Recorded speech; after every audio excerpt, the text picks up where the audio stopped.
Hello everyone, स्वागत है आप सभी का जूनियर क्लासेस में। सभी प्यारे विद्यार्थियों को नमस्कार। एक और बड़ी भर्ती का जो नोटिफिकेशन है वो आउट हो चुका है। ऑल इंडिया लेवल की वैकेंसी है।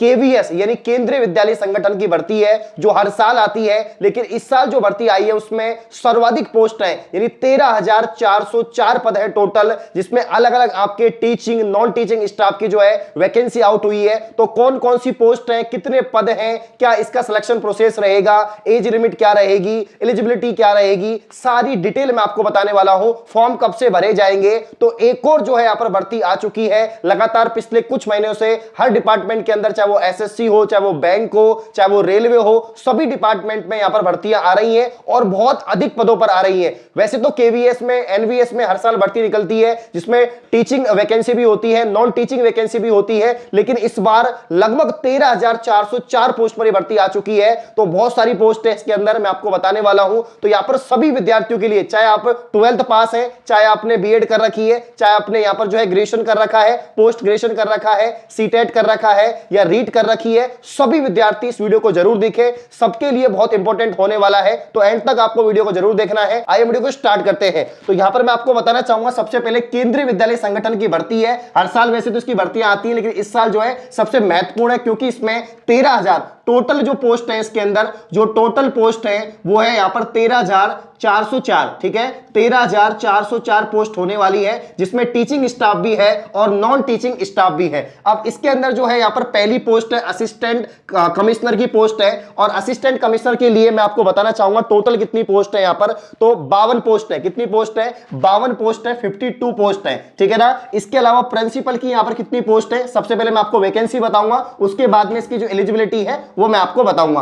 तो असिस्टेंट कमिश्नर की बात करें 52 पोस्ट है। प्रिंसिपल की यहां पर हम बात करें 239 पोस्ट है। इसके अलावा यहां पर हम बात करें वाइस प्रिंसिपल की, तो वाइस प्रिंसिपल की 203 पोस्ट है। और इसके अलावा पीजीटी आप लोग जानते हैं पोस्ट ग्रेजुएट टीचर होता है, यानी जो सीनियर क्लासेस का टीचर होता है 11th 12th का, उसको पोस्ट ग्रेजुएट टीचर कहते हैं। और इसकी जो वैकेंसी है वो भी काफी अधिक है, 1409 पोस्ट है। ठीक है ना। तो यहां पर टीजीटी की बात करें, ट्रेंड ग्रेजुएट टीचर जो होते हैं आपके सेकेंडरी लेवल के 10वीं तक के जो आपके टीचर होते हैं, इनकी जो वैकेंसी है वो यहां पर 3,176 पदों पर भर्ती होने वाली है। इसके अलावा सर्वाधिक जो पोस्ट है वो प्राइमरी टीचर की है, पीआरटी की है। और इसके लिए जो टोटल पोस्ट यहां पर सामने आ रही है वो पोस्ट है 6,414। जी हां, 6,414 पद है, बहुत अधिक पद है। और ये है आपके प्राइमरी टीचर के लिए। पीआरटी म्यूजिक यानी जो प्राइमरी टीचर है म्यूजिक के, इसके अलग से यहां पर वैकेंसी आउट हुई है। और इसमें टोटल कितनी पोस्ट है, तो यहां पर जो पोस्ट है इसके लिए 303 पद है। कितने पद हैं? 303 पद हैं। इसके अलावा लाइब्रेरियन की अगर हम बात करें तो यहां पर 355 पोस्ट है, ये भी काफी अधिक पद यहां पर निकले हुए। तो लाइब्रेरियन डिप्लोमा जिन्होंने कर रखा है, डिग्री जिन्होंने कर रखा है, तो आपके भी यहां पर जो है 355 पद हैं। इसके अलावा और भी काफी सारी पोस्ट है, फाइनेंशियल ऑफिसर है, और भी बहुत सारी पोस्ट है। लेकिन सबसे जो इंपॉर्टेंट है वो है आपके यहां पर सेक्शन ऑफिसर हो गया। ठीक है, असिस्टेंट सेक्शन ऑफिसर हो गया। इसके अलावा सीनियर सेक्शन ऑफिसर हो गया। इसके अलावा आपका यहां पर एलडीसी हो गया। तो जो यहां पर एएसओ है, जो आपका असिस्टेंट सेक्शन ऑफिसर है, इसकी कितनी पोस्ट है? इसकी जो पोस्ट है 156 है। और इसके अलावा अगर हम बात करें यूडीसी अपर डिवीजन क्लर्क की बात करें यहां पर, तो 322 पद आपके यूडीसी के हैं। वहीं अगर हम बात करें एलडीसी, जिसमें 12वीं स्तर होता है, अगर आपकी योग्यता 12वीं आपने पास कर रखी है तो एलडीसी आप लोग बन सकते हैं, साथ में इसमें टाइपिंग भी चाहिए होता है। तो इसमें सर्वाधिक पोस्ट है। अगर नॉन टीचिंग स्टाफ की बात करें तो एलडीसी के सबसे ज्यादा पद है, और यह है आपके 702 पद। कितने पद है? 702 पद हैं। और इसके अलावा हिंदी ट्रांसलेटर की भी कुछ पोस्ट है, 11 पोस्ट है। और स्टेनोग्राफर ग्रेड सेकंड की बात करें तो यहां पर 54 पोस्ट है। तो सभी पोस्ट मैंने आपको बता दी है, वापस से आप लोग देख लो। असिस्टेंट कमिश्नर है, प्रिंसिपल है, वाइस प्रिंसिपल है, पीजीटी आपकी जो टीचर है 1409 पोस्ट हो गई। टीजीटी की आपके यहां पर 3176 पोस्ट है। पीआरटी जो प्राइमरी टीचर है उनकी यहां पर 6,414 पोस्ट है। पीआरटी की बात करें 303 है म्यूजिक के अंदर। लाइब्रेरियन की बात करें 355 पोस्ट है। एओसो की बात करें 56 है। यूडीसी की यहां पर हम बात करें 322 है। एलडीसी की 702 है। और स्टेनोग्राफर ग्रेड सेकंड की यहां पर जो है 54 पोस्ट है। तो ये तो रही बात की लगभग 13,404 पद पर भर्ती निकली है, जिसमें सभी है, टीचिंग स्टाफ भी है, नॉन टीचिंग स्टाफ भी है। इसके अलावा अब हम बात करते हैं इनकी एलिजिबिलिटी क्या है। तो वैसे तो डिटेल नोटिफिकेशन आउट हो चुका है, उसमें भी आप लोग देख सकते हैं। तो मैं यहां पर आपको बताना चाहूंगा इसकी जो एलिजिबिलिटी है वो क्या रहेगी। तो सबसे पहले जो आपकी पोस्ट है वो है असिस्टेंट कमिश्नर। तो असिस्टेंट कमिश्नर की बात करें तो यहां पर जो है आपके पास में पीजी होना चाहिए, पोस्ट ग्रेजुएशन होना चाहिए, इसके अलावा बीएड होना चाहिए और एक्सपीरियंस भी होना चाहिए। इस क्षेत्र के अंदर आपको एक्सपीरियंस होना चाहिए। वो आपको डिटेल नोटिफिकेशन में मिल जाएगा कि कितने साल का एक्सपीरियंस या कितने साल का अनुभव आपके पास में होना चाहिए।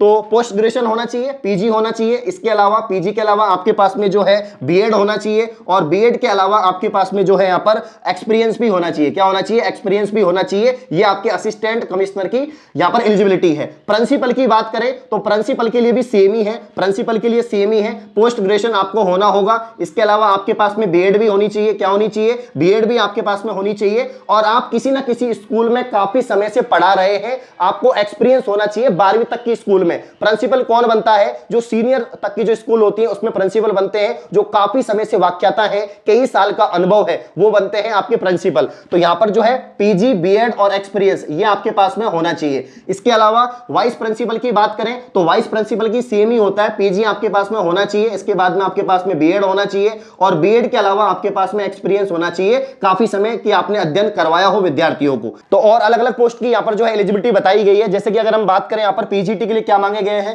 तो पीजीटी क्या है? पोस्ट ग्रेजुएट टीचर है, जिसमें आपके 1409 पोस्ट होने वाली है। तो इसमें आपके पास में पीजी डिग्री होनी चाहिए, साथ में आपके पास में बीएड होना चाहिए, तभी आप इसके लिए एलिजिबल होंगे। इसके अलावा टीजीटी की अगर हम बात करें तो आपका ग्रेजुएशन कंप्लीट होना चाहिए, और इसके अलावा जो है आपके पास में बीएड होना चाहिए, और बीएड के अलावा आपके पास में यहाँ पर सीटेट भी होना चाहिए। क्या होना चाहिए? सीटेट भी आपके पास में होना चाहिए। पीआरटी की बात करें तो पीआरटी में भी आपके पास में सेम ही है, जो आपके प्राइमरी टीचर है इसके लिए भी आपके पास में सीटेट होना चाहिए। ठीक है, तो 12वीं पास हो, आपने डीएलएड कर रखा हो, या कोई भी आपने एलिमेंट्री एजुकेशन कोर्स कर रखा हो 2 साल का, 3 साल का, तो आप लोग एलिजिबल हैं। जैसे राजस्थान के जो विद्यार्थी हैं उन्होंने डीएलएड कोर्स कर रखा है, जो 2 साल का प्राइमरी एजुकेशन कोर्स होता है, अलग अलग स्टेट में अलग अलग तरीके से करवाया जाता है, सेंट्रल लेवल के भी कुछ कोर्स होते हैं। तो अगर आपने 12th पास कर रखी है, साथ में आपने डीएलएड या इसके समकक्ष कोई भी कोर्स कर रखा है, और आपने सीटेट पास कर रखी है, तो आप लोग भी जो है यहाँ पर एलिजिबल है। ठीक है ना, आप लोग भी पीआरटी के लिए, प्राइमरी टीचर के लिए एलिजिबल है। सेम ही म्यूजिक के अंदर भी यही जो है क्वालिफिकेशन रहने वाली है।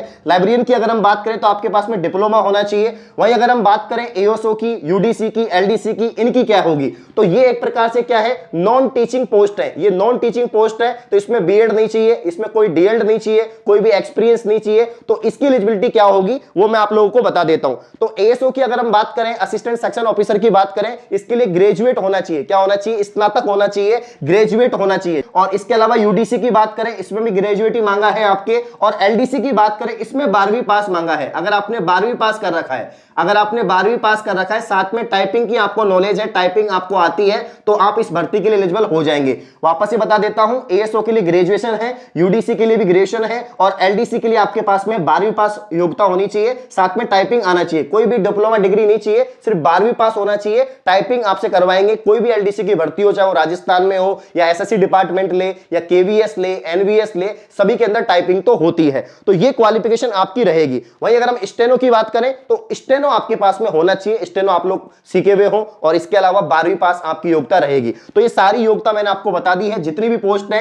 सबसे महत्वपूर्ण अगर हम बात करें, इसमें टीचिंग पोस्ट ही है, सर्वाधिक पोस्ट इसमें जो है टीचिंग स्टाफ की है। इसके अलावा नॉन टीचिंग स्टाफ में आप लोग फॉर्म लगा सकते हैं। अगर आप ग्रेजुएशन है तो एएसओ का फॉर्म लगा सकते हैं, यूडीसी का फॉर्म लगा सकते हैं, एलडीसी का फॉर्म लगा सकते हैं। तो 12वीं पास विद्यार्थियों के लिए एलडीसी है, और स्टेनोग्राफर है अगर आपने स्टेनो कोर्स कर रखा है। अब हम बात करेंगे, ये भर्ती आ चुकी है, काफी अधिक पदों पर है, सभी विद्यार्थी फॉर्म लगा सकते हैं। जो भी इसके समकक्ष, जो भी अलग अलग पोस्ट है, इसके समकक्ष अगर आप योग्य है तो आप फॉर्म जरूर लगाएं। अब हम बात करेंगे आपके जो फॉर्म है वो कब से स्टार्ट होंगे। तो फॉर्म आपके नेक्स्ट मंथ से स्टार्ट हो रहे हैं, यानी दिसंबर से आपके जो फॉर्म है वो स्टार्ट हो जाएंगे। 6 दिसंबर से ऑनलाइन फॉर्म स्टार्ट होंगे, और इसके अलावा 26 दिसंबर तक आपके जो फॉर्म है ये भरे जाएंगे। वापस से बता देता हूं, ऑनलाइन फॉर्म भरे जाएंगे केवीएस के जितनी भी पोस्ट आई है उनके लिए, और इसके अलावा 6 दिसंबर से लेकर 26 दिसंबर तक आप लोग के फॉर्म भरे जाएंगे। अब फॉर्म की फी क्या लगेगी, कौन कौन से डॉक्यूमेंट चाहिए, इसके अलावा जो है यहाँ पर क्या क्या इसकी एज लिमिट है, वो आप डिटेल नोटिफिकेशन में देख सकते हैं। वो मैं आपको प्रोवाइड करवा दूंगा।